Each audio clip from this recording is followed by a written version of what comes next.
Hello, copyright strike. And now, of course, I'm going to get demonetized forever because, oh, no, Bob used initial D music. It's Eurobeat, even though no American knows what Eurobeat is. Oh no, God forbid. You know what this game needed, and I haven't listened to the soundtrack, so I don't know if it has it or not. I hope it does. What was that? We needed Eurobeat Touhou music. Ooh. I think someone might have mixed that before, actually, because I know there's like... Oh, no, people definitely create that for YouTube. I just don't know if any... And for Doujin circles, I don't know if there's any in the game, though. Well, if there's any Touhou fans out there who are worth their salt, they would definitely mix initial D memes in Touhou. Anyway, what's up, guys? Bob and Brandon here with Touhou for the first time in a couple years, even though there's been a monstrous amount of Touhou games coming out to console recently. I'm going to say Grand Adventure kind of got away with that, and as well as, well, some of these are very unorthodox games, I suppose is the best way of putting it. Yes, please tell me, when are we going to Let's Play Turok 2 Seeds of Evil? Yeah, I don't remember Marissa getting assaulted by T-Rexes, but I'll be sure to get back to you on that one. We don't have dinosaur Touhous yet. we have Metal Gear Solid Touhou, but yeah. Anyway, so what this is a game that actually just recently dropped. In fact, I think Glenn Shirashi was actually talking about getting a review copy of this just the other week. And by the time he got that, I was like, alright, I'm already halfway done with this game. So, Touhou Gensou Skydrift. Or by its real name, Touhou Kart Double Dash. Because it literally is Double Dash.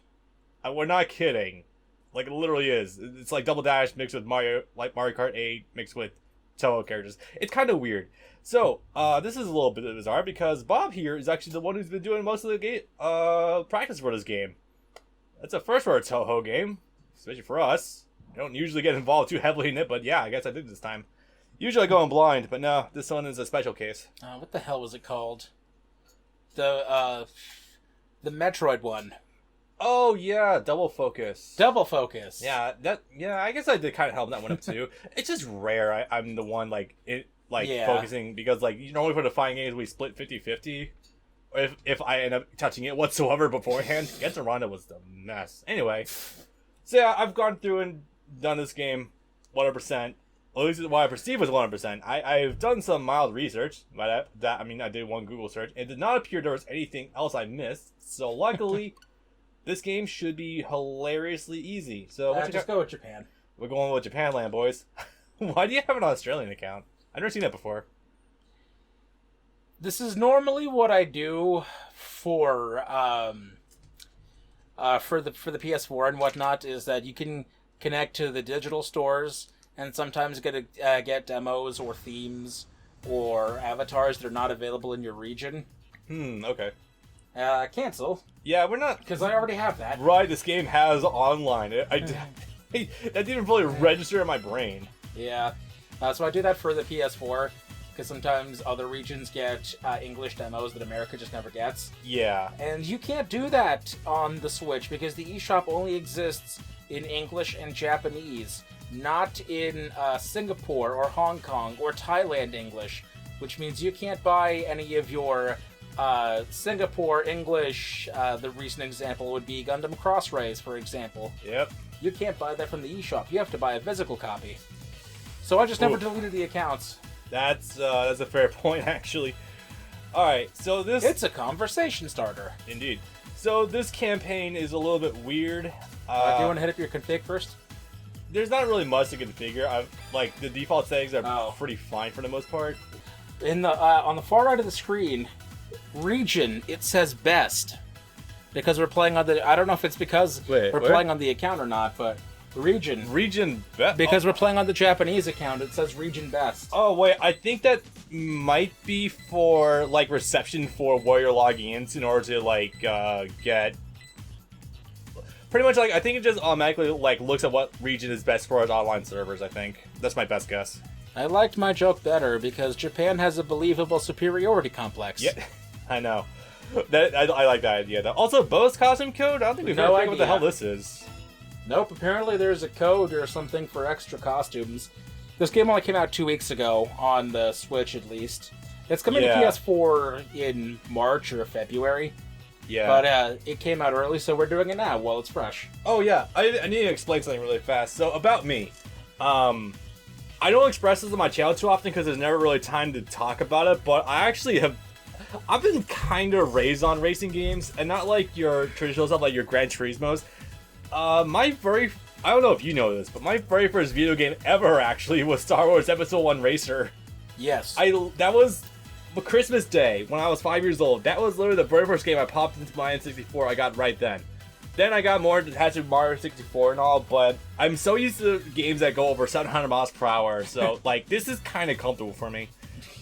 You guys have no idea how many times I've been looking for excuses to do like Lego Racers, Hot Wheels Turbo Racing, Wipeout HD, a whole bunch of other stuff that I've done in the past. F-Zero GX. Yep.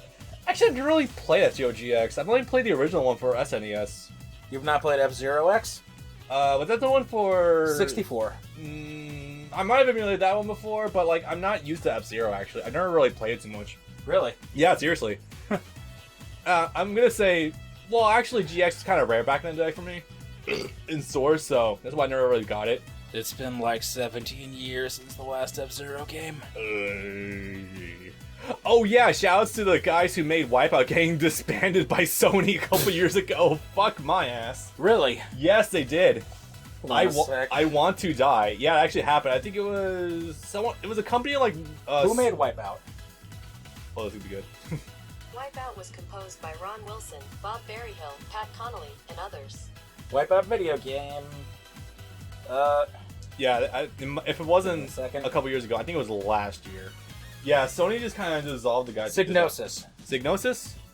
Yeah, that's what it says. I swear someone else, but I know it's some company like in Europe that just suddenly got like this absorbed. I was like, wait, what the fuck? Those are the guys who made Wipeout. I was kind of pissed, just a little bit. Well, I guess they're used to racing car what's-its because they made like 5 Destruction Derbies and 5 Formula 1s. Yeah, I don't know anything about those games. I mean, yeah, go figure. Okay, so this campaign mode is a little bit on the bizarre side. It's essentially like one of the Touhou characters is like stealing everyone's energy, and like the girls find out ways to like bypass it by like sharing their energy by running on top of each other. There's an actual tire in there. Yes, it's kind of odd. I also love the not the anti-alias thing, the jaggedness on the ledges when they go up and down. There's a word for that. I forget what it is. Tessellation? Aliasing? It's not the aliasing, maybe. I know it's like a smoothing effect to get rid of that. Dithering? Not dithering. That's a texture thing. Anyway, so also this campaign is like very, very dumb. you saw it as such. It's yes. It's not smartly put together, but it's enough riffing material, and it's a Touhou game, so it's an amount of fun anyway. I find anyway, so let's go ahead and go head first. Also, the worst thing about this game is that you essentially repeat the intro twice. Oh. So, outskirts of the human village near... Oh, right, also, this game has no presentation values whatsoever. Yeah, you get portraits that slide around. At least they kind of animate, but not really. You get plain white text on here, and most of the time, just portraits that talk at each other. And there's voice acting. Yeah, there is. Also, the immediate surprise, the early summer. So again, Touhou is supposed to be set in like a comical, like Edo era Japan, and then this happens. Early summer and sun is scorching the asphalt in front of Korindo. Asphalt. That would be the appropriate response for Minosuke. Yeah, they wouldn't exactly have paved roads, would they? Nope. Well, no, they would have stone roads. They wouldn't have paved roads. I could totally believe Yukari fucking with people and just making a bunch of roads teleport in from the human world, maybe. The most advanced piece of technology, canonically, that Yukari has ever given Renosuke is an iPod Nano and a Game Boy Color. I feel like there was something else that was in the Scarlet Curiosity shop that we pointed out. Oh no, there was a bunch of stuff there, but that was a game that mostly did its own thing, so they have fun going off the rails. Guitars, amps, hoovers. Yeah, it looks like this race circuit might have been dropped in front of Mari's Reimu's shrine as well. Oopsie. I again, like, we made this joke before, I'm pretty sure, but I love how every single Touhou story literally more or less begins with someone was bored. No, literally every single time. And in the more aggressive cases, someone literally drops a fucking boulder or a meteor, I guess, on Reimu's house, and they just think it's funny. Yup. Because they thought Tenshi is an angel. Yeah. That took a second, didn't it? Yeah. An oppressive atmosphere bears down. I'm not paying on attention her. to any of this, by the way. I am reading it. So all of a sudden, Marissa tries floating on our bribs like, oh, nope, that's not happening. A spiritual power, or is it a magical power for you? I love how you have to make that distinction with Marissa. Is it magic or spirit? Whatever. Anyway, it's almost like it's leaking out. I do love how just straight up parody these stories are, though. Yep. Just as Marissa nods to herself, a pitch black shadow leaps out from a corner of the storehouse. It was that one character I sent to you, or showed you, and you were like, of course it'd be her. Seija. Seija, yeah. Of course, everything wrong with modern Touhou is Seija's fault. Everything wrong with modern Touhou, or everything that goes wrong with modern Touhou? That goes wrong. Okay. And because there's a racetrack there, again, it just happens to be there. She bolts off, and Marissa and Reimu are like, hey, let's go after it.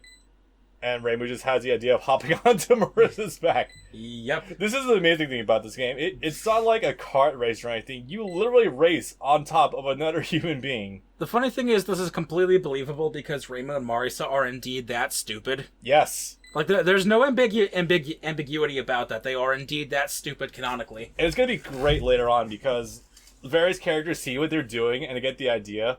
Like Sanai sees what they're doing and gets an idea with someone else. Let's do that too, Suiko. Vermilia sees that and decides to do it with Sakia. She's like, Sakia, yep, I'm getting down. Yes, master. Power burning as the sun rises. This is almost done. Don't worry, guys. This takes forever. She knows that she's always been strong anyway.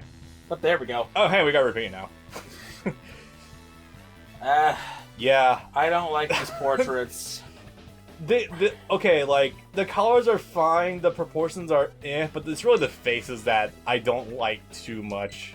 Reimu doesn't look like Reimu. She looks like one of the Tanuki statues in the background. You're kind of right. And Marissa looks like she's actually 5 years old. I will say, though, that later on, there are some pretty good mid-tier leg levels going on, but she looks like the daughter from Sweetness and Lightning. Anyways, yeah, we're just repeating this from their perspective now with actual portraits. Not sure why we had to do that info dump at the beginning then, but alright, sure. We can sweat the details later, we'll cover for each other. Okay, then. Just don't get more on me. Okay, so we're doing this now. Alrighty. So yeah, you're literally riding another person. It's awesome. Anyway, right. so quick introduction. This isn't anything too crazy, you guys, don't worry. A, accelerate. B, brakes. You have a rear view, you have... Actually, why doesn't it do anything, as far as I know? No. Oh, no, it's the other accelerate button. Oh, okay. You have a switch button, spells, and yeah.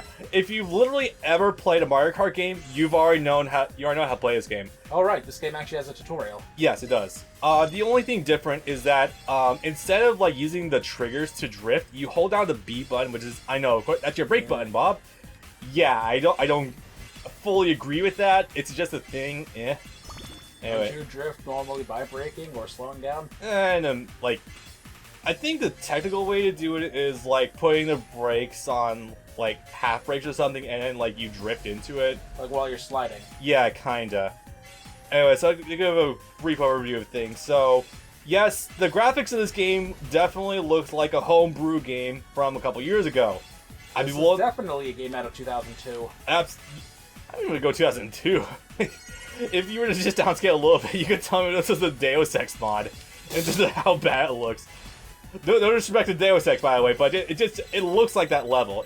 Yeah. No, I'm sorry. A PS1 game that's upscaled. Pretty much. Anyway, so to give a brief overview, your individual characters do have stats, but the thing you want to be wary of is when you view the characters on like free run, the ones with the stats that you're seeing is that character stats for when they are the quote-unquote vehicle or the ride, I guess. So like Reimu here, Marissa has higher speed, Reimu has much higher control, but Marissa's higher speed matters for when she's on below. So yeah, that's one. Yes. Who's the king and who's the horse? God damn it. someone want to mod this game to have Ichigo and Hollow Ichigo in this, that would be fun. Also, yeah, the models look absolutely horrifying. Look at that. Yeah, they're dolls. Yeah. That's a pretty nice racetrack. We built it ourselves. Yeah, so now you're chasing after some shadowy figure that was running off with her spirit energy. I guess I could draw spirit energy. Oh boy. You want to take this one? Sure. Okay, just don't go flying through the text. This is kind of interesting. Oh right, if you want to quote-unquote skip text, you do it with ZL and ZR. I had to actually look at the fucking thing. Yeah, I know. If you want to use L1, L2 terminology, you can. I'm pretty sure we all pretty much know what it is. By the way, we're using a Pro controller for this. Not too often we do that. I mean, for the Switch, it's the only controller I'll use. I feel like we'll use something else prior. Oh, whatever. If we were to record a game with Joy-Cons, there's only two that immediately come to mind. One of them is Senran Kagura Reflections. The other is Pokemon Let's Go Eevee. Yeah. So is that other one back there just happen to have a googly eyes strapped to her head? The hat is alive, I believe. Oh, okay. She is a frog goddess. Okay. I didn't expect that, alright.